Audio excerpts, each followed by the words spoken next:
Good morning. This is Corncod 1 on Nationalist News and Notes. Today I'm going to talk about a religious trend in the United States. I know probably some of my listeners, their eyes begin to glaze over when the topic of religion is brought up.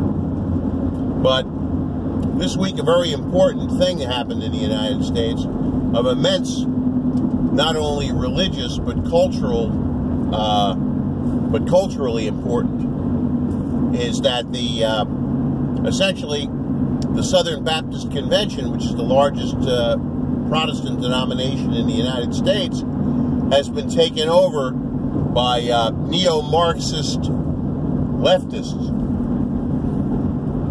somewhat akin to people on the liberal Protestant mainline.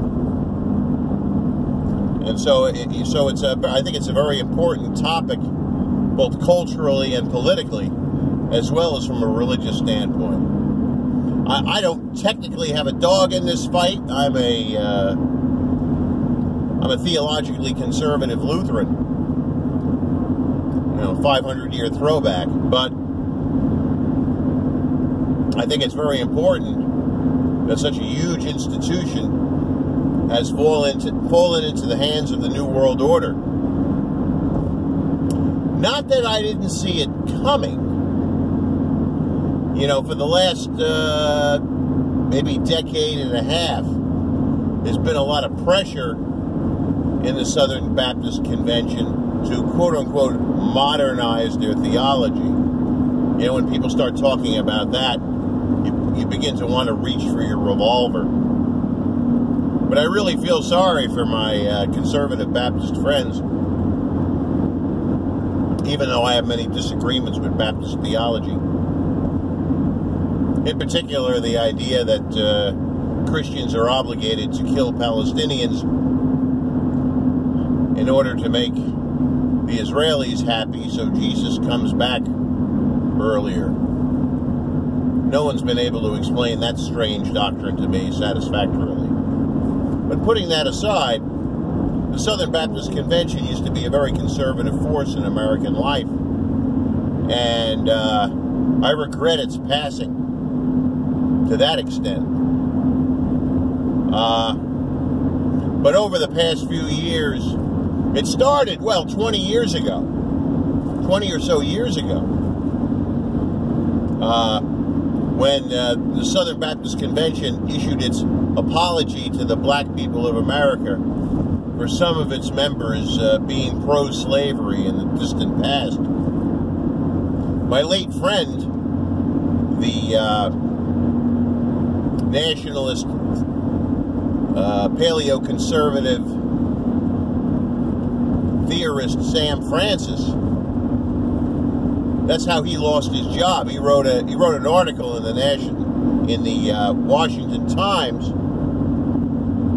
condemning that denunciation of slavery by the Southern Baptist Convention, and he predicted that the church would lose its moorings. And of course, Francis, being the super brilliant man that he was, is of course right. So yeah, for the last decade and a half now in the SBC, there were these social justice warriors that spend most of their time not considering the words of Christ, but the words of Marx. They constantly talk about injustices to blacks, injustices to women. I really have to laugh at the injustice to women part. If there's no other place in American life where women are perhaps deified too much, it is in American evangelicalism in general, and the Southern Baptist Convention in particular. Just go to an SBC church on Mother's Day. They have a joke in American evangelicalism these days, and that is the only day that Jesus is not allowed in church is on Mother's Day, where mothers are treated as gods. goddesses. But,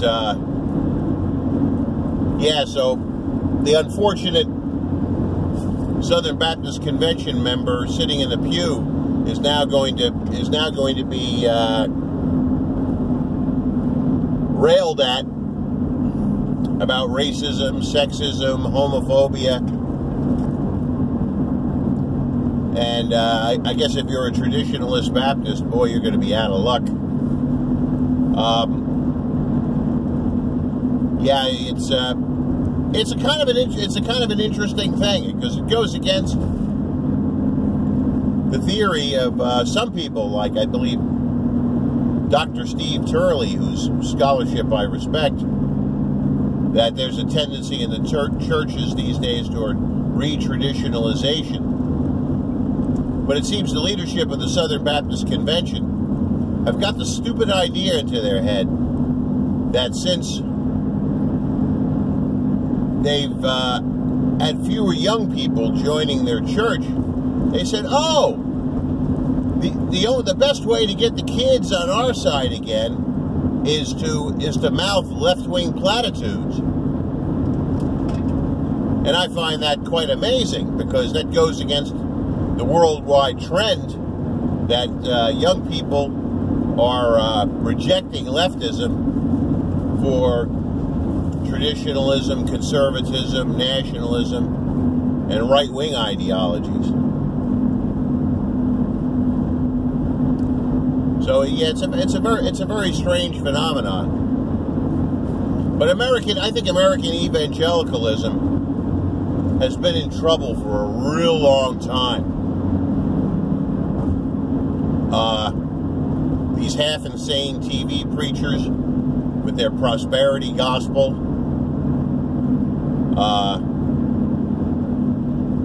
these half-crazed people who try to tell us that killing Palestinians is something God-pleasing in and of itself, on behalf of the Christ-denying Jews. Gee, explain that one to me.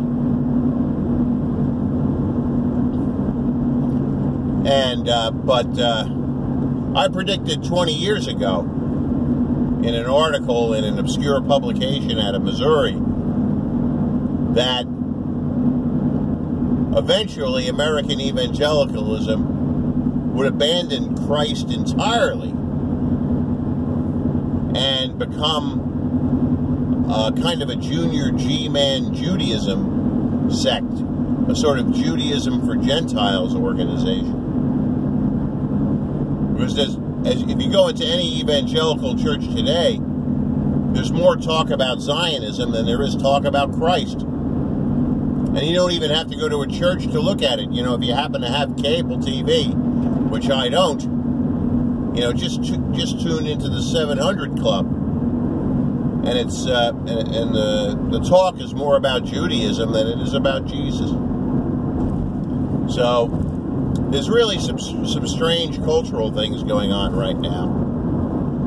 And but it is a major cultural and political event, the disappearance of the Southern Baptist Convention as perhaps a force, at least partially, for good in the world.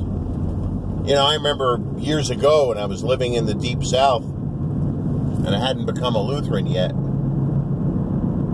And, you know, I always knew that whatever the failings of the Baptist faith, I always knew that if I went into an SBC church, well, at the very least, there was a good chance I'd hear the gospel. But I think those days, sadly, are coming to an end.